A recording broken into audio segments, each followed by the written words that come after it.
কিনা বলতে বলতেই চলে এসেছেন, আসুন।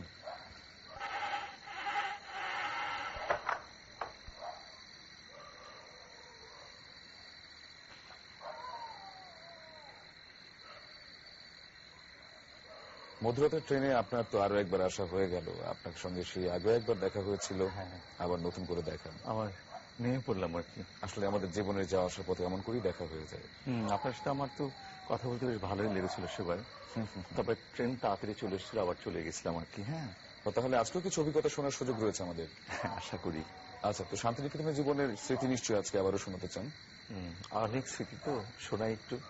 থাকতাম নন্দন সদন হস্টেলে, আর নন্দন সদন হস্টেলের ঠিক উল্টো দিকে বাড়িটাই ছিল নন্দলাল বসুর।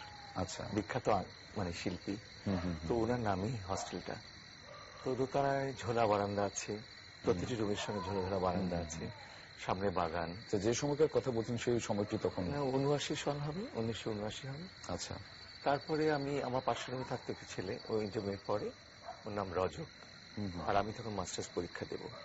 তো রজক আমার সাথে বেশ একটা সুন্দর মধুর সম্পর্ক, মানে ছোট ভাইয়ের মতো, কিন্তু খুনসুটি করছে, দুষ্টুমি করে।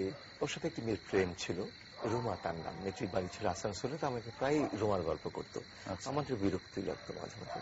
আর ও খুব ভালো ছাত্র ছিল, ও পুরো বোর্ডে ফার্স্ট হয়েছিল পশ্চিমবঙ্গ, যার জন্য সেই রাজ্য সরকারের সে বৃত্তি নিয়ে পড়ছিল, খুব গরিব ঘরের ছেলে। তো রজক বলছে যে সাইরা যেন আজকে রুমা চলে গেল। আমরা চলে গেল তো ভালো, ছুটি হয়ে গেছে, চলে যাবে না?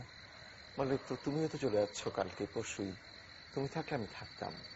এমন যে তুমি থাকলে আমি তো 10 দিন পরে চলে আসবো, তুমি থাকো। হঠাৎ বললো যে আমার ঘরে 2টি মুড়ি আছে, ওগুলো নষ্ট হয়ে যাবে, তুমি তোমার রুমে আমি দিয়ে যাই। জোর করে মুড়ি দিয়ে গেল। আচ্ছা, ও এই নিয়ে যেন চেষ্টা করছিল আমার সাথে কিছু শেয়ার করা, বলবো না আমি এটাকে, ওই জন্য ওর কিছু মনের কথা যেন আমাকে বলে যেতে পারে। ওকে মুড়ি দিলাম বাটি করে।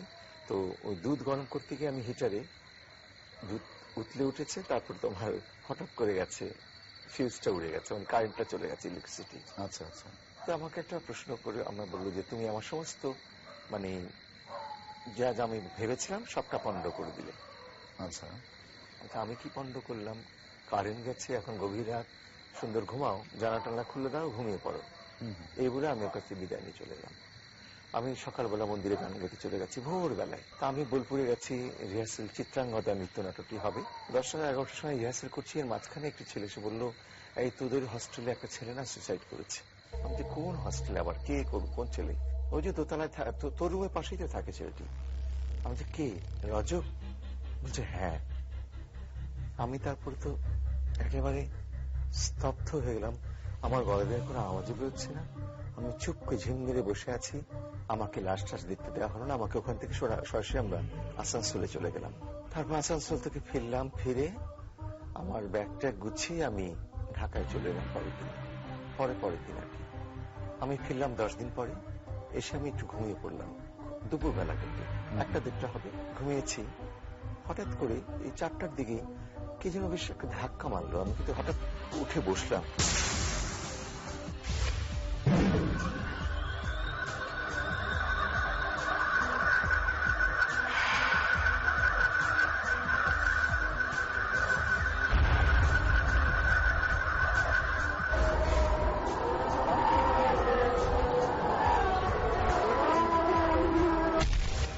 বসে আমি বলছি যে কে আমাকে, আমার তাকালাম এদিক ওদিক, কোনো ভয়ের ব্যাপার কাজ করেনি আমার। পরের দিন আমি পড়ছি, আলো চলে গেলে আমরা ল্যাম্প জ্বালাতাম, ওই কেরোসিনের ল্যাম্প জ্বালাতাম। আমি একদিন দেখছি পড়তে পড়তে এমনটা হতেই পারে কখন ল্যাম্পটা, আগুনটা একদম অনেকটা উপর উঠে গেছে।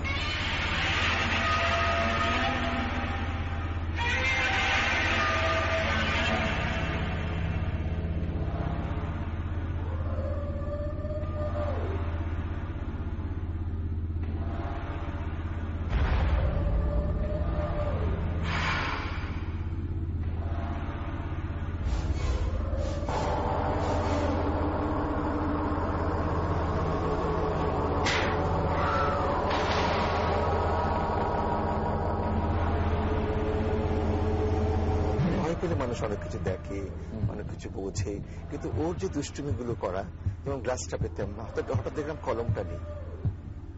আমি টেবিলে পড়াশোনা করছি, লিখছি, কলমটা বিছানার উপর পড়ে আছে। ঠিক এই ধরনের দুষ্টুমিগুলো সে করতো। সে সারাক্ষণই করতো আমার সঙ্গে এগুলো করতো। হঠাৎ ভয় দেখাতো, শব্দ করতো, দরজাটাই খুলে দিয়েছে, হঠাৎ করে দরজাটা বাতাসে খুলে গেল। আমি তখন দেখলাম কোথাও বাইরে কোনো বাতাস নেই, কোনো ঝড় নেই, দমকা হাওয়াও নেই। তো এইগুলো ব্যাপারগুলো আমাকে অনেকদিন ওর কথা মনে থাকবে। আজকে এত বছর পরেও আমি এখানে বসে ওর কথাটা একটু স্মৃতিচারণ করলাম আর কি। আসলে এই অদ্ভুত অভিজ্ঞতা এবং এই শান্তিনিকেতন আপনি যদি বলছেন যে মানুষটি হারিয়ে গেছেন, প্রয়াত হয়েছেন, তার সেই অস্তিত্বের প্রমাণ তিনি বারবার দিয়ে যাচ্ছেন। আপনার কি এরকম কোন অভিজ্ঞতা এরপরে কখনো কোথাও হয়েছে? না, অভিজ্ঞতা তো অনেক হয়, হচ্ছেই। মানে কয়েক বছর আগে, বেশি দিন আগে আমি কাঠমান্ডুতে গিয়েছিলাম একটা অনুষ্ঠান করতে।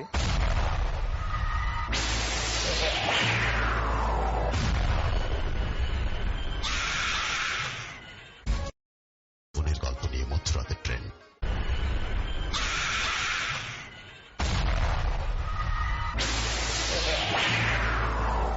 মানে কয়েক বছর আগে, বেশি দিন আগে আমি কাঠমান্ডুতে গিয়েছিলাম একটা অনুষ্ঠান করতে। আমার বান্ধবী আছে শান্তিনিকেতন পড়তো, আমার সঙ্গে সঙ্গীতা প্রধান, একটা কলেজে চাকরি করে। ওরা ওখানে শ্যামা করবে, ডান্স ড্রামা।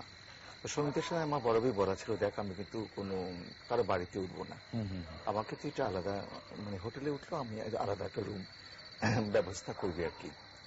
তারপরে আমাকে তোর এয়ারপোর্ট থেকে রিসিভ করে ও আর অনিল দুজন নিয়ে গেল, ওর হাজবেন্ড নিয়ে গিয়ে ওর বাড়িতে খাওয়ালো। দুপুরবেলা খাইয়ে দিয়ে আমাকে একটা শহরতলিতে নিরিবিলি জায়গাতে একটা বাড়ি, একতলা বাড়ি, দোতলায় একটা মাত্র রুম, সঙ্গে লাগোয়া টয়লেট, পাশে রান্নাঘর, একটু ছাদটা পুরোটাই ফাঁকা, আর ঘরটা খুব সুন্দর।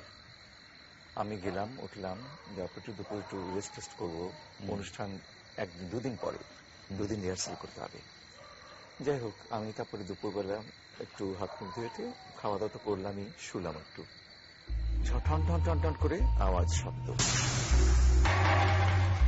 শব্দ করতে গেলে উঠলাম, উঠে গেলাম, যে রান্নাঘরের মধ্যে সাসপেন্ডটা কি করে পড়লো, কোনো ঝড়ও নেই বা বাতাসও নেই, উঠে রাখলাম।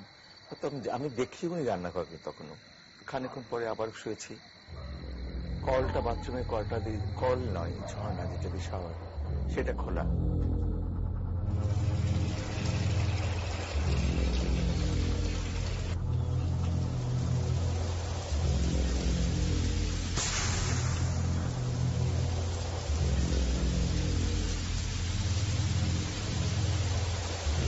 ঝমঝম করে পানি পড়ছে। আমি তো একটু আগেই মানে স্নান টান করে চলেই যাচ্ছি রুমে শুতে, আমি তো বন্ধ করেই গেলাম। আমার খুললো, কে খুললো এসে? আর সবচেয়ে মজার ব্যাপার, আমি দেখলাম কোনো কেয়ারটেকারও নেই বাড়িটার মধ্যে, আমি একা। যাক, কিছু করার নেই। সেদিনটা বিকেলে রিহার্সালে চলে গেলাম। রাত্রিবেলা রাত্রেও কাটলো ভালোই। সকালে আমি মানে বাথরুমে যাবো, স্নান টান করবো। আমি আমার পাসপোর্টে যে মোটা বইটা রাখলাম, আমি সে মধ্যে টেবিলের উপর রাখা, আমি আংটিগুলো খুলে রাখলাম। তারপরে আমার চশমা তো আছেই। আমি টয়লেট থেকে আসার পর দেখি ওগুলো কিচ্ছু নেই।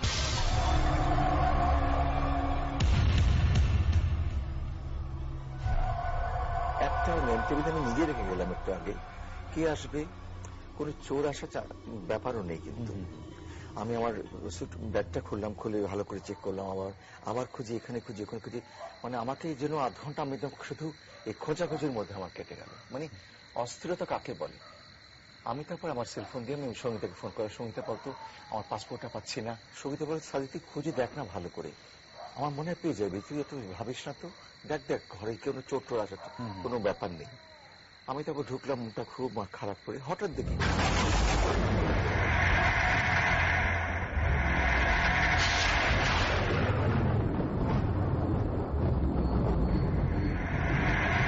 সব গাছকে পরে গেছে, যেখানে ছিল সেরকম সব ওখানে ছিল। আমি তো গুনে রাখিনি, আমার আংটিগুলো রেখেছি, আমার চশমাটা রেখেছি, আমার ইয়েটা পাসপোর্টের যে বইটা রেখেছি, ওটা সব ওখানে আছে।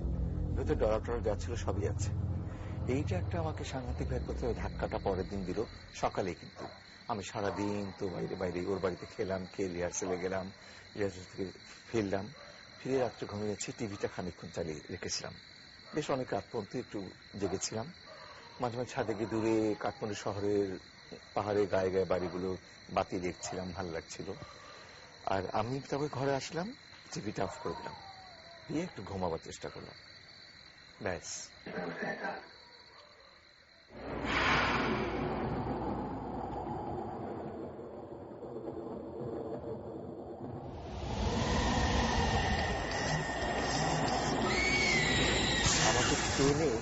একদম মাটিতে ফেলে দিয়েছে বরাবর। টেনে মাটিতে ফেলে দিয়েছেন? মানে আমি আমি হঠাৎ ঘুম ভাঙলো, আমি দেখি যে মাটিতে পড়ে আছে, আমি অর্ধেক দেহ আমার বিছানায়, অর্ধেক দেহ আমার মাটির মধ্যে। আপনি এমন কিছু অনুভব করেছেন যে আপনার পায়ে কেউ ধরেছে বা না, টান দিয়েছে? অনুভব করিনি, কিন্তু আমার কাছে একটু বেখাপ্পা লাগলো যে সকালবেলা এই ঘটনাগুলো ঘটলো। তখন বেখাপ্পা আমার অত গভীর রাতে তখন আমার ঘুমাবার আর ঘুমাতে ইচ্ছে করছিল আমাকে। আমার বেখাপ্পাটা একটা রাতে লাগলো যে আমি কখনো তো আমার জীবনেও ঘটেনি যে আমি বিছানা থেকেও পড়ে গেছে, এমনটা হয়নি। আর বরাবর গিয়ে আমি মাটিতে গিয়ে পড়ে যাবো, এটা সম্ভব না। তারপরে আমি ভাবলাম যে কি করি, তখন বাতি জ্বাললাম, বাতি জ্বালে টিভিটা আবার ছাড়লাম। টিভি ছেড়ে দেখছি হিন্দি সিনেমা হচ্ছে, নাচ হচ্ছে, গান হচ্ছে, কি দেখবো, খানিকক্ষণ ভাবতে লাগলাম, ঘুমটা না হলো তো আবার বন্ধ করে আবার চেষ্টা করলাম ঘুমাতে। সেই রাতটা আমার এভাবে কাটলো।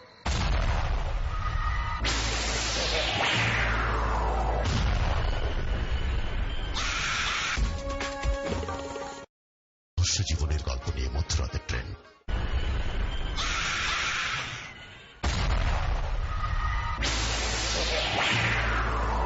আমি কোনোভাবে আধা ঘুম করে করে সকাল সকাল উঠে পড়েছি। উঠে পড়ে তারপরে কোনো রকম ভাবে ফোন করলাম, সমিতা তোর বাড়িতে নাস্তা খাবো, আমি এখানে বেশিক্ষণ থাকবো না, ভালো লাগছে না, আমার রাতে ঘুম ভালো হয়নি। ওখানে কিচ্ছু কিন্তু বলিনি, তখনও বলিনি যে আমার এগুলো ঘটছে।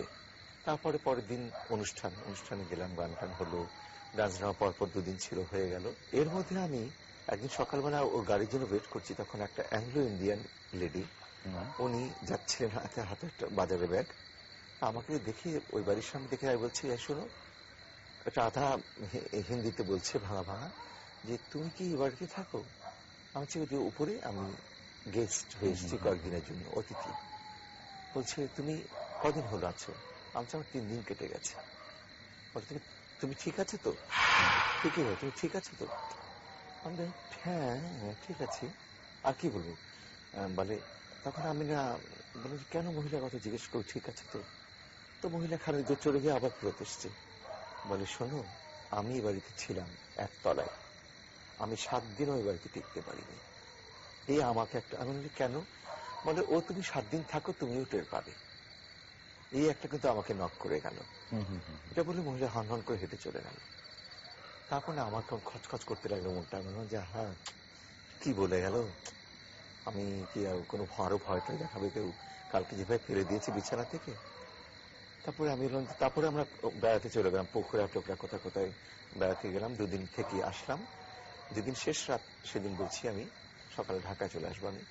তো সঙ্গীতা অনিল ওরা আমাকে বাইরে খাওয়ালো, বাঞ্ছা ঘরে, সুন্দর বাঞ্ছা ঘরে মাটিতে বসে খাওয়া। তারপরে খেয়েতে আসলাম, আমি তোরা একটা আয়না, আমার ঘরে একটা আড্ডা মারি আয়, গল্প করি। এগুলো তো ছাদের মধ্যেই আমরা 3টে চেয়ার নিয়ে বসে বসে আমি সঙ্গীতা অনেক পুরোনো দিনের ইতিহাস, আমাদের পুরোনো দিনের গল্প। তখন ও আমাকে বলছে কি যে সঙ্গীতাকে বলছে যে এই বাড়িটা ব্যাপারে, এটা কিভাবে তুই বাড়িটা পেলি, আমাদেরকে রাখলি যে, এটা কি কোনো হোটেল? বলে এটা রেস্ট হাউসের মতো, মানে গেস্ট হাউস আর কি। আমাদের মহিলাকে জিজ্ঞেস করতো এই বাড়ির ইতিহাসটা আমি একটু জানতে চাই। আমাকে কাল পরশুদিন এক অ্যাংলো ইন্ডিয়ান লেডি বললেন যে এই ঘটনা, তুমি 7 দিন তো এখানে থাকতে পারবে না। আমাকে আর ভয় দেখেই গেল কেন। তখন সঙ্গীতা সত্যি সত্যি তাকে ফোন করলো, সেই মহিলাকে, বাড়ির মালিক নননি, উনি এটাকে ভাড়া দেন আর কি মাঝে মাঝে। তখন সেই মহিলা বললেন যে কেন ম্যাডাম, কোনো সমস্যা হয়েছে আপনার গেস্টের? বললাম আমাকে একটু খুলে বলো। সে আবার নেপালি ভাষায় কথা বলছে তার সঙ্গে। পরে আমাকে সঙ্গীতা বলল, ওই বাড়িতে নিচে যে একতলাটা বন্ধ আছে, ওটা ছিল এক সময় মানে কাঠমান্ডু হসপিটালের মর্গ ছিল, সেটা হাসপাতালে মর্গ ছিল, সব লাশ কাটা ঘর ছিল এটা একটা।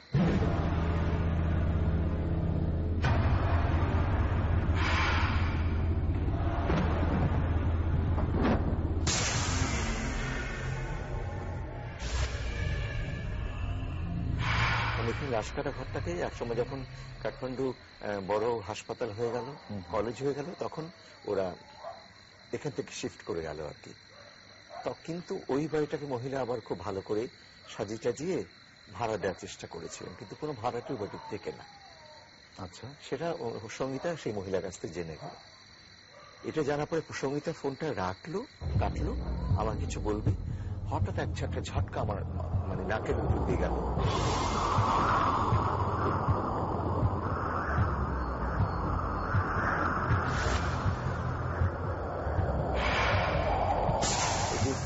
লাশকে যে অনেকদিন ফ্রেশ রাখার জন্য একটা ওষুধ দেয় না, ফরমালিন কি জন্য, ফরমালিনে চুবিয়ে রাখা হয়। চুবি, হ্যাঁ হ্যাঁ, রাখা হয়, ভেজে রাখা হয়। একটা বিকট গন্ধ, কিন্তু ওটা, সেই গন্ধটা আমার নাকের উপর দিয়ে চলে। আচ্ছা, তখন তো আপনি জানেন না বোধ যেটা একটা লাশ কাটা ঘর। আমাকে যে সঙ্গীতা বলবে, এবং সঙ্গীতা ডিসিশন নিয়ে ফেলেছে, সে আমাকে রাতে এখানে থাকতে দেবে না, ওর সঙ্গে আমাকে ওর বাড়িতে নিয়ে যাবে। এই সময় যখন গন্ধটা কারণ আমি একদম ঝাঁঝা দিয়ে তাড়াতাড়ি করে নাকটার মধ্যে আমি টিস্যু দিয়ে নাকটা ধরে রাখলাম অনেকক্ষণ। ও বলছে, কি হয়েছে তোর? আমি বলছি, তুই কোনো গন্ধ পাসনি? বলে, না আমি পাইনি। আমি বলছি যে, যাক, ওই মহিলা কি বলছে বল, তাড়াতাড়ি বল। স্যার, তোকে বলবো, তুই আমার বাড়ি চল, আজকে এখানে থাকিস না। আচ্ছা, কেন? বললো কি যে, না তুই চল না আমার সাথে, আজকে সারা রাত আমরা আড্ডা মারবো। আমি বলছি যে, না কেন, হঠাৎ করে তোর এই প্রস্তাবটা কেন? আমি তো বলেছি আমি হোটেল বা গেস্ট হাউস ছাড়া আমি কারো বাড়ি থেকে উঠি না। অনিল দেখলাম আমার একটা সব গুছিয়েছে, সবগুলো তোমার আর ঠিক আছে, নিয়ে নাও। নিয়ে আমাকে তাড়াতাড়ি করে ওদের গাড়িতে উঠালো, বাড়িতে বাতি অফ করে তালা টালা মেরে একদম যেন একটা ভুতুরে বাড়ি। তখন আমার কাছে মনে হচ্ছে একটা ভুতুরে বাড়ি দাঁড়িয়ে আছে।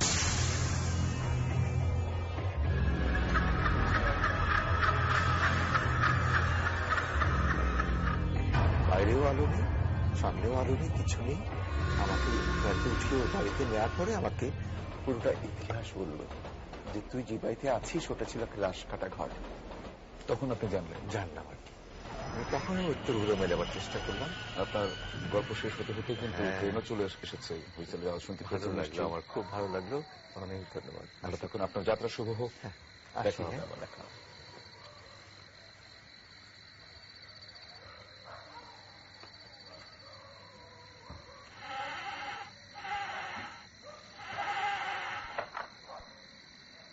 আমারও যাবার সময় হয়ে এলো, কিছু বলার নেই আমাদের। আমরা অনুষ্ঠানের শুরুতেই কিন্তু বলেছিলাম, আলোচনা করেছিলাম এমন একটি বিষয় যে অস্তিত্ব এই পৃথিবীর বুক থেকে হারিয়ে গেছে, কি করে সে আবারও ফিরে আসে, কি করে তার অস্তিত্বের প্রমাণ বারবার দিতে চায় আমাদের। এই রহস্যের উত্তর আমাদের জানা নেই। আপনারা ভাবতে থাকুন দর্শক, আবারও দেখা হবে সামনের সপ্তাহে।